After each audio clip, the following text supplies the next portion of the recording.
Ma'am, come on. Ma'am, aina ko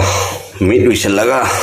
sum jinga pakan se kai thong se ge aina khalak pakan se ko samu gi marum jerum moina thong jalagi aina ko taure da ma'am matang sum tap na jing si khatang hapake ma'am thong se ju ko amana khamina sinbiga ngarang nga khatang nem hore aduga thong jalage to sei ga thong jalage ya ko mi ani khatani ki su kai de ko aduga mukbang tàu ya bây giờ em nga mà sao hả phòng bao cái đấy cái gì mang nó ngô đi học phẫu thì mà không có video rồi không có mẹ cho nên mà xưa mình thằng nó bận vào cái kia vậy đi rồi mình chơi gì cái này gì là phẫu đó cái Kashmiri powder cái màu rose bên này mà có cái chúng mà sẽ hạt là gì mà chụp phải về hết mà con mẹ nga thì cái nga là như các tàu thôi đấy thì cả hết cái nó bớt rồi thì ngủ mấy cái ngủ phong ra bao nhiêu chứ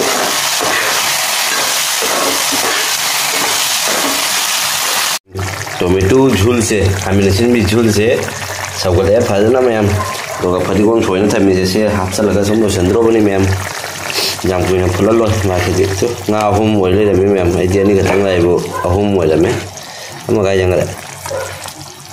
itu macam motor kapsul ya ini se motor sang se anak motor se kapsul ya memang malam ini nunggu sih ada juga jarum thong na betul lagi memang khang sih tu bao ni lah kau masak pasal apa khang ni mấy băng cái mấy khu sử dụng tôi nó ấy là cái thùng ở đây bây giờ đúng chứ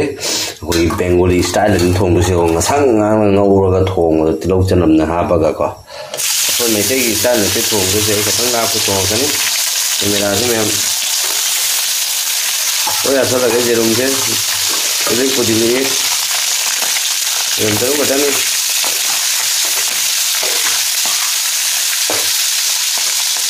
mình tới lúc mà tới như thế này là sáng ngang nó ngầu cái em chỉ dùng xe ngầu bao lưỡi đấy phải đó jam nó xuống ngang rồi đó maroi ahan bây giờ maroi lại ha tepat lâu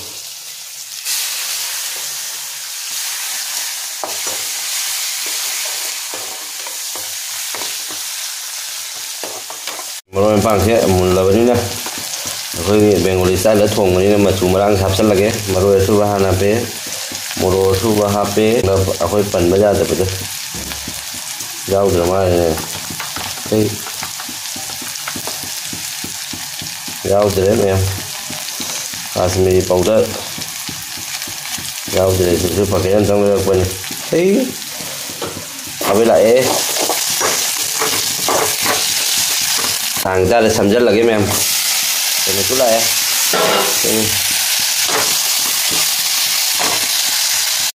em tomato hấp na ngầu đi chứ bulle ajo itu na aina alu chứ này khai ra thamba alu chứ cái rất là cái mà thật chặt em mình rất là kia Bengali tuồng apa không khang juga thì anda curry anda masala wow mà chú sĩ giúp phải hết em bố xả là hảo tao bài tôi khăng bài tôi em gì Bengali style là thùng sẽ khôi mấy cái style là thùng là tí của em chứ đi vì tên ít thùng cái gì nó rau nè dạ đấy táo nè bị lấy được chứ em jahat lagi sih Bengali style là thùng và jerum se lôi đấy em se cái này là nắp sân người thì cha và cả già rồi ở đây nó phải gom apa cái phải gom trái đi phải gom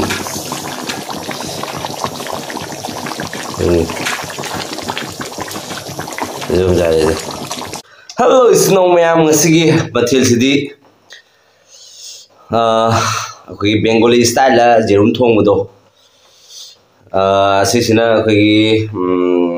tare khamen sinbiga ngarang nga lem hobo du ko thong do aina siga khara hapa pure aduga yenongi gravy se ꯍꯥꯞꯇ꯭ꯔꯤ ꯀꯔꯤ ꯍꯥꯏꯒꯗ꯭ꯔꯥ gravy ꯍꯥꯏꯒꯗ꯭ꯔꯥ ꯅꯞꯁꯜꯂꯕꯅꯤ gravy ꯍꯥꯏꯇꯥꯔꯦꯀꯣ ꯁꯤꯅ ꯉꯥ ꯃꯍꯤꯗꯣ ꯂꯩꯔꯦ ꯁꯤ ꯂꯥꯏꯔꯕ ꯀꯥꯗ ꯄꯨꯕꯅꯤꯅ ꯍꯌꯦꯡꯒꯤꯁꯨ ꯈꯤꯇꯪ ꯊꯝꯖꯔꯦ ꯃꯌꯥꯝ ꯈꯤꯇꯪ ꯍꯥꯞꯆꯔꯦ ꯃꯌꯥꯝꯒꯤ ꯃꯃꯥꯡꯗ ꯁꯤꯅꯤ ꯃꯌꯥꯝ ꯑꯩꯗꯤ ꯑꯁꯦꯡꯕꯅꯤ ꯃꯌꯥꯝ ꯆꯤꯟꯊꯤꯕꯁꯦ ꯍꯩꯅꯗꯦ ꯑꯗꯨꯅ ꯁꯨꯃꯥꯏꯅ ꯍꯥꯏꯕꯅꯤ ꯃꯌꯥꯝ ꯑꯗꯨꯝ ꯁꯦ ꯒ꯭ꯔꯦꯚꯤꯁꯦ ꯈꯤꯇꯪ ꯍꯥꯞꯄꯤ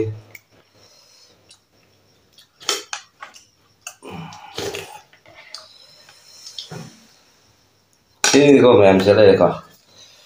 ꯍꯧꯅꯕ ꯇꯧꯔꯒꯦ ꯃꯌꯥꯝ ꯀꯃꯣꯟ ꯑꯗꯣ ꯃꯌꯥꯝ ꯑꯅꯧꯕ ꯃꯤꯅ ꯐꯪꯕꯤꯔꯒꯗꯤ ꯑꯩꯒꯤ ꯚꯤꯗꯤꯑꯣꯁꯤꯕꯨ ꯃꯌꯥꯝ ꯂꯥꯏꯛ ꯑꯦꯟ ꯁꯕꯁꯀ꯭ꯔꯥꯏꯕ ꯇꯧꯕ ꯃꯌꯥꯝ ꯀꯥꯎꯕꯤꯒꯅꯤ ꯏꯁꯤꯡ ꯑꯩꯁꯦ ꯃꯌꯥꯝ ꯕꯨꯔꯥ ꯗꯔꯥ ꯇꯧꯕꯗ ꯏꯁꯤꯡ ꯂꯧꯔꯛꯄ ꯀꯥꯎꯔꯦ ꯑꯗꯣ ꯑꯩ ꯏꯃꯥꯟꯅꯕꯁꯨ ꯃꯈꯥꯗ ꯃꯥ ꯇꯟ ꯆꯥꯔꯤ ꯃꯥ ꯅꯨꯡꯊꯥꯡꯗ ꯃꯥ ꯆꯥꯛ ꯆꯥꯗꯦꯕꯀꯣ ꯃꯌꯥꯝ ꯑꯗꯣ ꯇꯟ ꯆꯥꯏꯌꯦꯕꯀꯣ ꯑꯗꯣ ꯑꯩꯈꯣꯏꯗꯤ ꯃꯩꯍꯩꯔꯣꯟꯗꯒꯤ ꯑꯩꯈꯣꯏ ꯏꯄꯥ ꯏꯄꯨꯒꯤ ꯍꯥꯛꯇꯛꯇꯒꯤ ꯑꯩꯈꯣꯏꯗꯤ ꯆꯥꯛ ꯆꯥꯔꯛꯄ ꯃꯤꯅꯤꯅ ꯁꯨꯝ ꯆꯥꯛ ꯄꯨꯔ ꯂꯥꯛꯆꯕꯅꯤ ꯇꯟꯁꯨ ꯑꯩ ꯁꯨꯝ ꯆꯥꯔꯒꯁꯨ ꯊꯑꯣꯏꯅ ꯍꯥꯏꯗꯤ ꯀꯥ ꯍꯦꯟꯅ ꯄꯥꯝꯗꯕ ꯍꯥꯏꯇꯥꯔꯦꯀꯣ ꯑꯗꯣ ꯀꯣꯕꯤ ꯈꯔ ꯂꯩꯖꯔꯦ ꯑꯗꯣ ꯉꯥꯒꯤ ꯀꯩꯅꯣ ꯂꯩꯔꯦ ꯊꯣꯡꯕ ꯂꯩꯖꯔꯦ ꯑꯗꯩꯗꯤ ꯖꯤꯔꯨꯃꯅꯤ ꯈꯔ ꯂꯩꯖꯔꯦ ꯖꯤꯔꯨꯃꯅꯤ 3 ꯊꯣꯡꯕꯅꯤ ꯃꯥꯅ 3 ꯆꯥꯊꯣꯛꯈꯔꯦ ꯑꯗꯣ ꯑꯩ 2 ꯈꯛ ꯄꯨꯔ ꯂꯥꯛꯑꯦ ꯑꯗꯨꯗꯤ ꯃꯌꯥꯝ ꯁꯤꯅꯤ ꯍꯧꯅꯕ ꯇꯧꯔꯒꯦ ꯃꯌꯥꯝ ꯍꯥꯎꯅ ꯆꯥꯁꯤꯀꯣ ꯃꯌꯥꯝ ꯀꯃꯣꯟ ꯍꯥꯎꯅ ꯆꯥꯁꯤ ꯃꯌꯥꯝ ꯑꯩ ꯈꯇꯪꯒ ꯆꯪꯁꯤꯟꯁꯤꯔꯣ ꯑꯩꯒꯤ ꯀꯦꯃꯦꯔꯥꯁꯤꯕꯨ ꯃꯌꯦꯛ ꯁꯦꯡꯒꯦꯔꯥ ꯁꯦꯡꯗꯦꯔꯥ ꯑꯗꯨꯗꯒꯤꯗꯤ ꯃꯥꯏꯛꯁꯤꯅ ꯒꯦꯔꯥ ꯈꯣꯡꯉꯤꯖꯥꯠꯂꯥ ꯈꯣꯡꯕꯤꯔꯝꯒꯅꯨꯍꯦꯕꯣ ꯈꯣꯡꯕꯗꯤ ꯃꯌꯦꯛ ꯁꯦꯡꯗꯦꯕ ꯈꯪꯉꯕ ꯏꯗꯤꯠ ꯇꯧꯕ ꯈꯣꯠꯄꯗ ꯌꯥꯝ ꯋꯥꯔꯛꯑꯦꯕ ꯆꯦꯆꯥ ꯇꯧꯕꯗ ꯃꯤꯅ ꯃꯌꯥꯝꯅꯁꯨ ꯌꯦꯡꯕꯗ ꯅꯨꯡꯉꯥꯏꯇꯦꯗꯅꯀꯣ ꯆꯦꯆꯥ ꯅꯣꯡ ꯆꯨꯕ ꯑꯗꯨꯃꯥꯏꯅ ꯃꯌꯥꯝ ꯀꯃꯣꯟ ꯑꯗꯨꯗꯤ ꯍꯧꯔꯒꯦ ꯌꯦꯡꯒꯦ ꯍꯧꯔꯒꯦ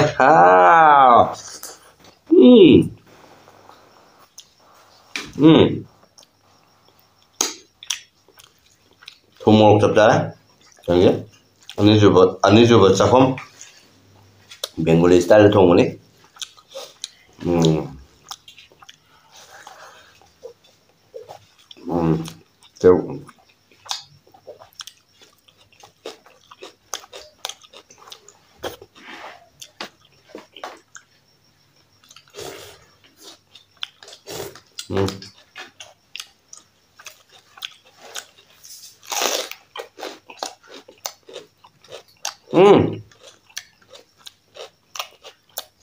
Mozza.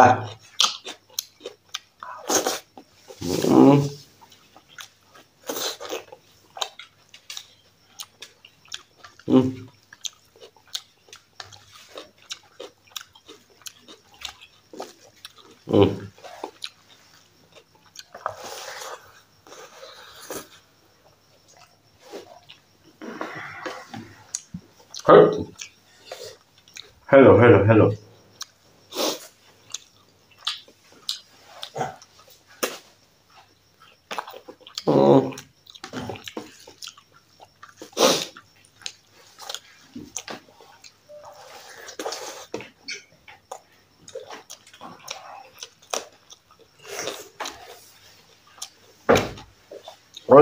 Itu ai mas Guwahati Bitrot ki ko ai mas tu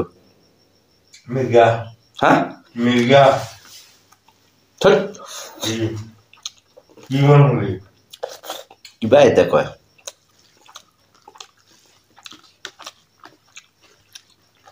ro mai phone ko le udim me ma hau di ba tin thi ai nhé fuga yerum thong ba khamesin be nga se ka thong ba jhul हाबदी महिला तत्व ma'am करूम सिंह दो होगे को ममांग गैना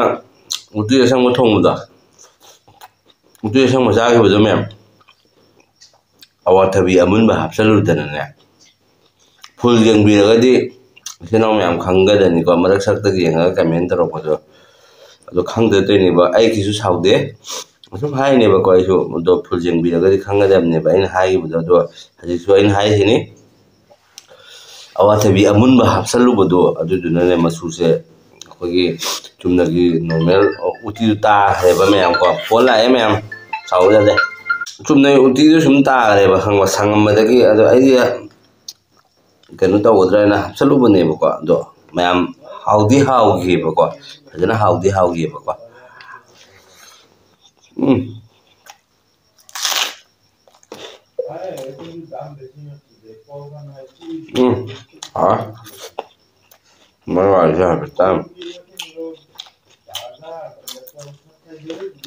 kena orang ni pondok je. Ha?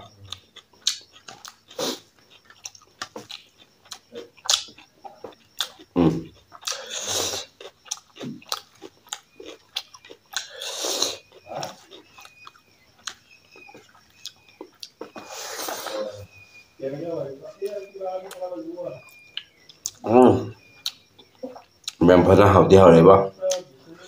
Bengali style thong je mem pun dah taste orang je yang ko Bengali style thong je. Bengali je Muslim do nanti ka. Ko Hindu do. Hindu Bengali. Mo style am thong.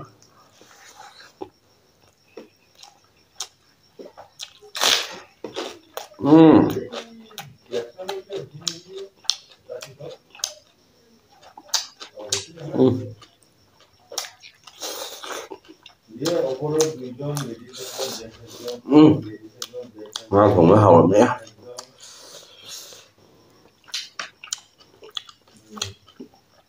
Alu mà hấp thì hậu lại mấy một tô satu.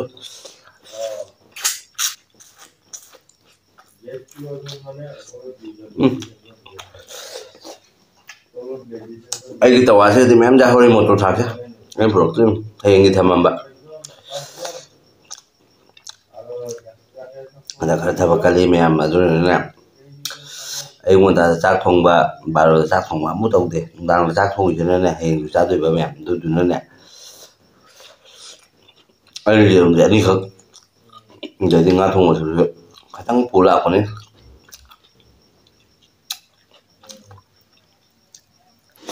mẹ nói đến tiền mà nói đến tiền cái sạp của tôi nó tông mình là chỉ có mẹ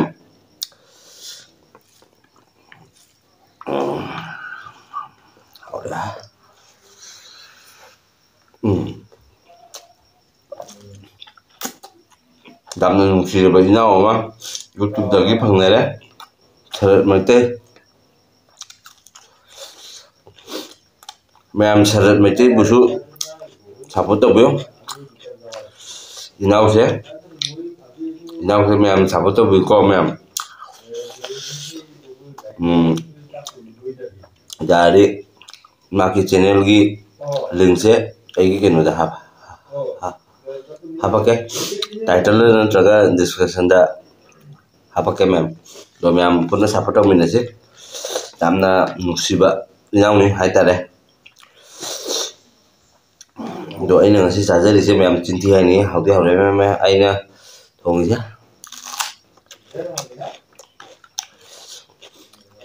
sanu mà sa rồi xuống mình dài một con mèo hôm nay thấy rồi bột hải biết đâu mèo tôi cho rồi rồi trái ra cả thêm cái gần mà tôi đã ăn đi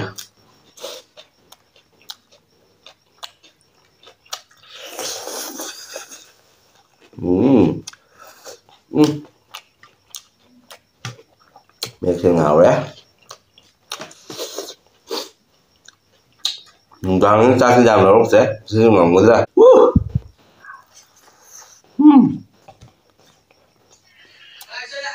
thôi hết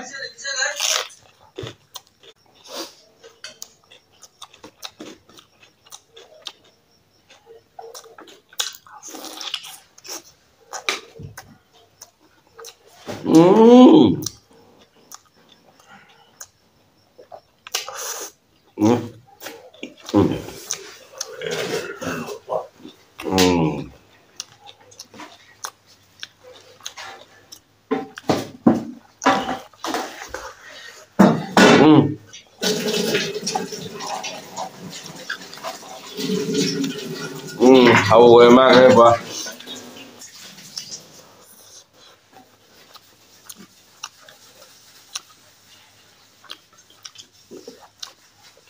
Mem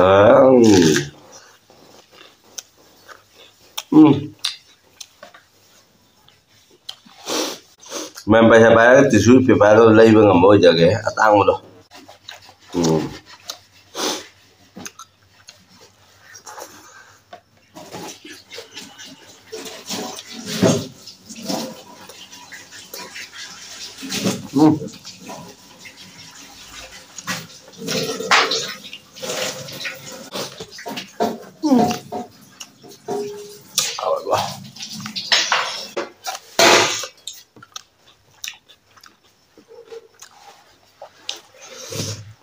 Wah.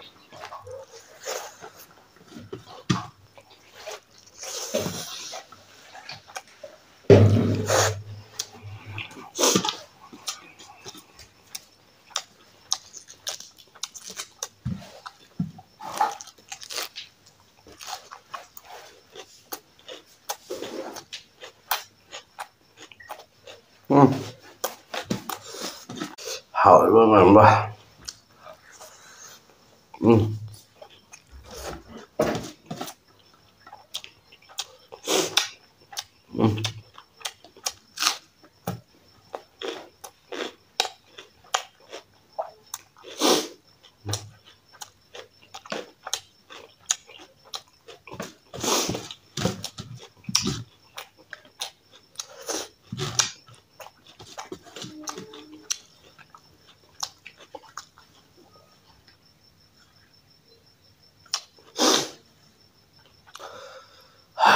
Phúc thật đấy mềm.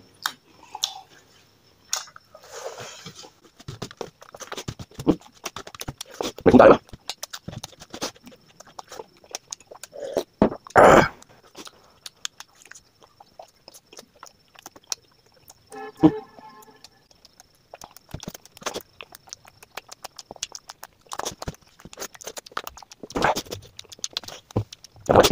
Video chứ. Đối thiên hay là cha của thiên ấy, video nằm ở thiên ấy, rồi mẹ mà tăng giữa cái này chứ, rồi hay cái video mua cái tàu bây giờ ba, mẹ khăn cái kia, rồi mẹ mà mang đây này ưu tiên sang một tàu đó, rồi ông có mua hay là cái này cơ, cái lối thùng mới hề bà, ông phải mấy cái chai yang đấy lối thùng mới hề bà, rồi cha mới xoay hề bà cơ, rồi ai mẹ ai ông có mua hành giờ là kép, rồi mẹ matang se kana si bye bye support of the mina support of the mo nung si biduna akoi mete masa se amta oi mina si thale bak ti akoi gi ma pale bak ti jum sa ra bani ba ko sum hai bani ba ko do punna support of mina di akoi masa se amata lambi ta se mina ga ni na khale dunia ja je ta wi mani buri nuai ti wa I khan ma da ni me matang se ga akoi mi jam ban ba emotion jam ban ba ja harau thok na lei ba ma to ta mem bye bye.